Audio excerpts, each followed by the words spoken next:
Hello and welcome to this video. In this video, we will start discussing about the first chapter of your economics, the story of village Palampur. Well, before starting the chapter, let me tell you that through the story of village Palampur, which is a completely hypothetical village, there is no real existence of any village called Palampur. It is just a hypothetical village, but through the story of village Palampur, we will try to understand the kind of economic activities, the kind of livelihood people practice in the real world. So let's start it. First of all, we will look after the important characteristics of village Palampur. Like, Palampur is a small hypothetical village having about 450 families. Palampur has 450 families in total. It is 3 kilometers away from Raiganj, which is a big village. Means Raiganj is a big village which is a neighboring village of the hypothetical Palampur. Then Sahapur is the nearest town to the village, and the nearest town to Palampur is Sahapur. The village is well connected with neighboring villages and towns. Although Palampur is a small village, but it has well developed communication system. The village is well connected by the roads and most of houses are electrified. Along with well developed communication facilities, Palampur also have the facility of electricity. Every houses in Palampur have the facility of electricity. Except electricity and transportation, it has two primary schools and one high school, that is your education facility. And as we already read in our class 7th, then health, transportation, these are the most essential public facilities that are required for the development of any area.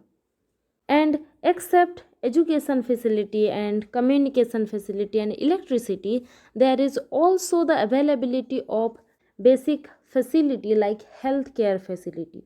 There is a government primary health center and a primary dispensary. So these are the basic feature of the hypothetical village called Palampur. Now we will look after the main occupation and main activity of village Palampur. Well, talking about the main production activity of Palampur, farming is the main production activity in village Palampur.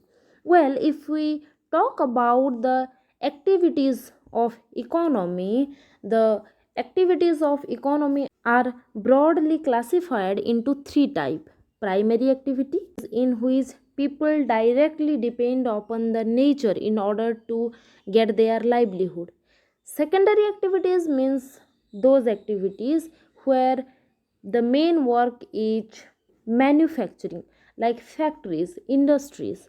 And tertiary activities are most likely service providing activities like transportation, education, health, etc. You will explore more about the types of economic activities in your class 10th. Well, coming back to the main production activity of Palampur, as its main activity or production activity is farming, most of the people are dependent on farming for their livelihood. You already read about livelihood in your class 6th SPL in detail. So, livelihood means those activities based on which people survive, people get their earning, people get their survival, that is called livelihood. And every occupation is a kind of livelihood activity. So, people of village Palampur depend upon farming as their main livelihood activity.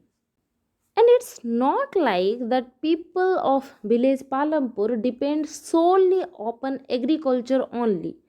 They also do some non farming activities like dairy, small scale manufacturing like weaving, pottering, etc. And also they used to do transport and all. But These non farming activities are practiced in a small scale, in a limited scale.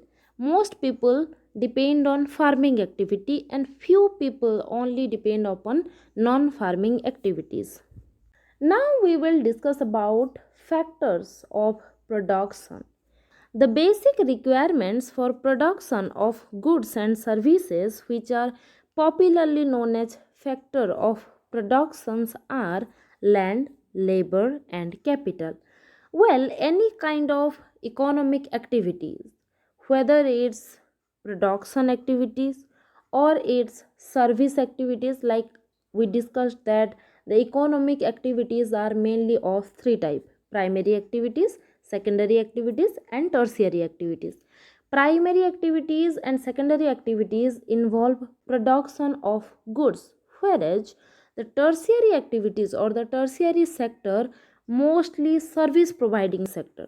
So whether it's production or service sector, both require some basic factors which are overally or together called factors of production. And there are three factors of production: land, labor, and capital.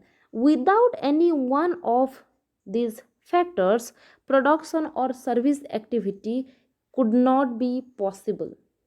When there is availability of land, labor, and capital together, when they function together, when they intermingle and interact together, then only production or service can be produced.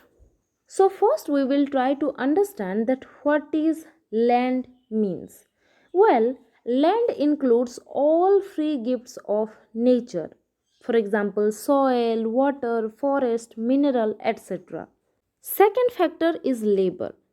Labor means human efforts, which of course include physical as well as mental labor. We can also call the labor as human capital. So, labor includes both physical labor and mental labor. Well, when we talk about labor, labor is broadly classified into two types. One is skilled labor and one is unskilled labor. Skilled labor means where there is a formal training or formal education for any particular kind of work. And unskilled labor means there is no requirement of formal training. Anyone can do that. Like loading and unloading loads, watering the garden, carrying loads, etc. Whereas skilled labor require more specific knowledge which cannot be performed by any random person. There is a requirement of specific skill in order to perform that. For example, tailoring, not everyone can trail their own garment, or like doctor, engineers, teachers, dancers, athletes, coach, etc. So labor is two type. One is skilled labor, the other is unskilled labor. Skilled labor means where labor of some specific knowledge and skill are required. Skilled labor means where the human is trained with some specific kind of skill or education. Unskilled labor means there is no requirement of formal training. That work can be performed by any person. So, in the production sector, the skilled labor valued more than the unskilled labor because unskilled labor have no specific talent, whereas skilled labor have some kind of specific talent and which cannot be replaced by any random person. So, when we talk about labor, it includes both physical labor and mental labor, or we can say it otherwise as skilled labor and unskilled labor. Then the third factor of production, that is capital. Well, again talking about capital, capital is of two types: physical capital and working capital. Physical capital means those capitals which are also called fixed capital, means which cannot be wear off after use, which can be used repeatedly for production, like tools, machines, buildings, etc. For example, a tailor. The tailoring machine is an example of fixed capital or physical capital. The tailor can use the tailoring machine for years in order to provide his service. And the second kind of capital is working capital. Working capital includes raw materials such as seeds for the farmer, yarn for the weavers, and money in hand. Working capitals means those capital which could be used only once. We cannot use the same capital over and over again. Let's take the example of the same tailor. Whereas the tailoring machine is a physical capital or fixed capital for a tailor, at the same time, the thread he used or the clothes he used are working capital. He cannot use the same thread, the same cloth again and again. So, the other examples of working capital is money or seed for farmer. The land is a physical capital for the farmer. He can use the same land for years, but the seeds, the pesticides are working capital. A farmer cannot use the same seed and same pesticide for years. So, in that way, capital is of two types, physical capital and working capital. Physical capital is the fixed capital, and working capital is the one time use capital, like the money. Now, let's conclude it that there are three factors of production: land, labor, and capital. Land includes the forest, the soil, the water, the minerals, everything. Then the labor, which is also called human capital. Labor is of two types, skilled labor and unskilled labor. Then the third factor is capital, which is again of two types, physical capital and working capital. That's all about this video. Thank you.